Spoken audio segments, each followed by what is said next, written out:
ప్రేక్షకులకు నమస్కారం. ఈరోజు మన స్టూడియోలో ప్రముఖ తంత్ర జ్యోతిషులు, జ్యోతిషరత్న, జ్యోతిష సామ్రాట్ చింతా రుక్మాన్ గదరావు గారు మనతో ఉన్నారు. గురువుగారితో మాట్లాడండి. నమస్కారం గురుగారు. మాతృదేవోభవ, పితృదేవోభవ, ఆచార్య దేవోభవ. గురుగారు, కన్యా రాశి వారికి వాళ్ళ జాతకంతో సంబంధం లేకుండా వాళ్ళ ప్రజెంట్ ఉన్న జీవితం మెరుగుపడాలంటే ఎలాంటి జీవిత పరిహారాలు, ఆలయ పరిహారాలు చేసుకోవడం వల్ల ఏదన్నా వాళ్ళ జీవితంలో కష్టాలు ఉంటే వాళ్ళ జాతకంతో సంబంధం లేకుండా కాస్త అభివృద్ధి బాటలో పయనించే అవకాశం ఉంటుందంటారు గురుగారు? ఈ కన్యా రాశి వాళ్ళ గురించి మనం చెప్పుకోవాలంటే కాలపురుషులకు 6వ రాశి. ఈ కన్యా రాశిలో జన్మించిన వాళ్ళకు కడుపుకు సంబంధించిన దోషం ఖచ్చితంగా ఉంటుంది. నొప్పి రావడము, గ్యాస్ట్రిక్ ప్రాబ్లము, అజీర్ణము, లివర్ ప్రాబ్లము, మలబద్ధకము ఏదో ఒకటి ఉండేదానికి అవకాశం ఉంటుంది. ఇది దిస్వభావ రాశి. వీళ్ళు చాలా సున్నితమైన వాళ్ళు. సంతోషం వచ్చింది ఎక్కువ వచ్చేస్తుంది, బాధ వచ్చింది ఎక్కువే వచ్చేస్తుంది, తక్కువ ఏది రాదు. ఏదన్నా కొంచెం అట్టానే అనగానే ఏడ్చేస్తారు. కన్య అంటే పరిపక్వతకు అపరిపక్వతకు మధ్యన ఉన్నటువంటిది అని అర్థం. అంటే మెచ్యూరిటీ లెవెల్స్ ఉంటాయంటే ఉండవు, అన్మెచ్యూర్డ్గా ఉంటారంటే అట్టా ఉంటారు. కాబట్టి చాలా సున్నితంగా ఉంటారు.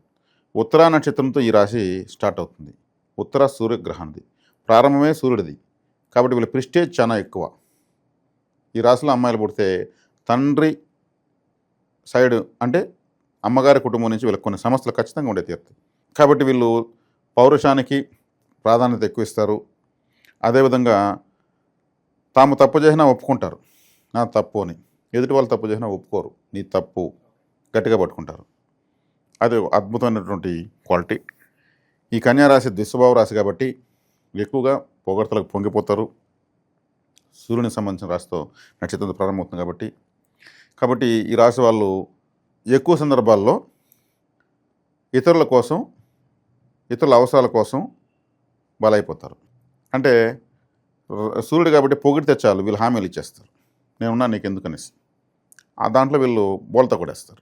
అది కొంచెం వీళ్ళు చూసుకోవాలి. ఈ రాశికి లాభస్థానాన్ని బలపరచుకుంటే కర్కాటక రాశిని బలపరచుకోవాలి. కర్కాటకం అంటే కాలపురుష 4వ స్థానం. 4వ స్థానం అంటే మాతృస్థానం అని అర్థం.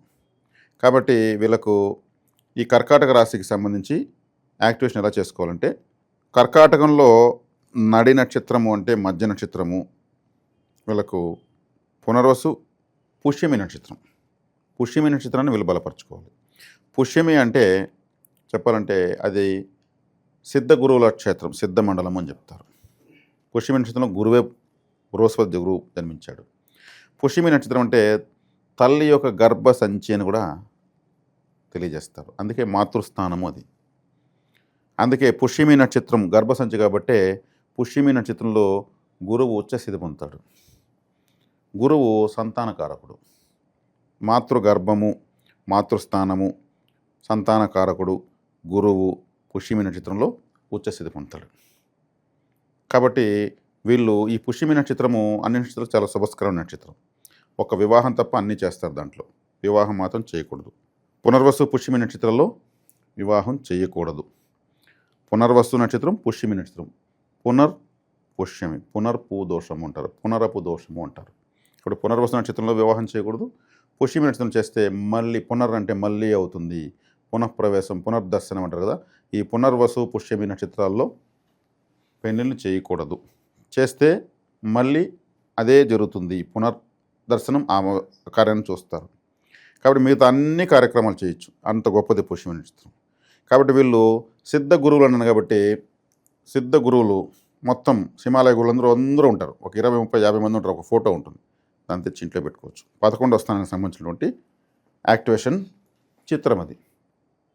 కాబట్టి 11వ స్థానం అంటే ఈ సిద్ధ గురువుల యొక్క నక్షత్రం అన్నప్పుడు, ఈ పుష్యమి నక్షత్రం అన్నప్పుడు ఈ పుష్యమి నక్షత్రం సంబంధించి ఆరాధన వీళ్ళు చేస్తే యాక్టివేషన్ జరుగుతుంది. కాబట్టి వీళ్ళు చేసుకోవాల్సినటువంటి పరిహారం ఇది. ఏది? ఈ రాశి వాళ్ళు, కన్యా రాశి వాళ్ళు సిద్ధ గురువుల ఆరాధన చేసుకుంటే చాలా మంచిది. అదేవిధంగా ఇక తీసుకుంటే ఈ రాశికి వైద్య సేవ కింద తీసుకుంటే పుష్యమి నక్షత్రం గర్భసంచి అని చెప్పాను. గర్భవతులు అంటే ప్రసూతి హాస్పిటల్ ఉంటుంది, కానుపులు జరిగే హాస్పిటల్, అటువంటి చోట ఏదైనా వీళ్ళు సేవ చేయొచ్చు. కొంతమంది ఆటోల పైన రాసుంటారు, డెలివరీకి ఉచితంగా మేము ఆటో తెస్తాము, కానుపులకు ఉచితం మా ఆటో అని. అంటే ఒక పేద ఇంటి వాళ్ళు హాస్పిటల్కి వెళ్ళాలంటే డెలివరీకి ఆటోలో ఫ్రీగా తొడుకెళ్తామని. అది మంచి సేవ అది. కాబట్టి ఆ కానుపుల హాస్పిటల్ కాడ పేద వాళ్ళు ఎవరైనా ఉంటే వాళ్ళకు సహాయం చేయొచ్చు, అడిగి మరీ చేయొచ్చు. ఇది వైద్య సేవ కింద వస్తుంది.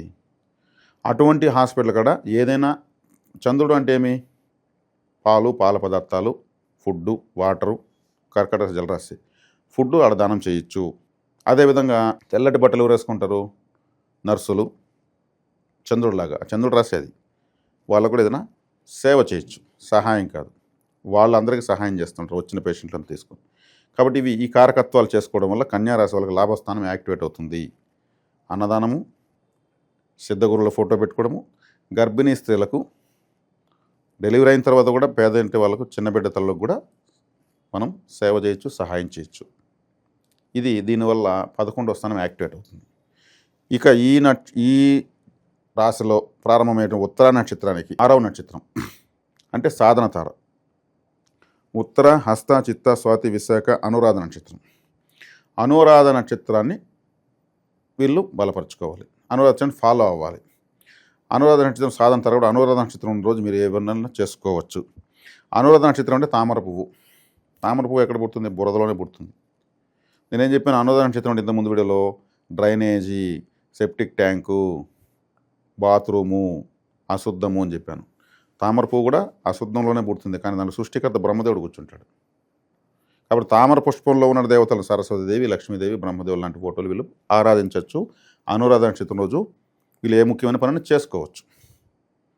అది వీళ్ళకు 6వ నక్షత్రాన్ని యాక్టివేట్ చేసుకున్నటువంటిది.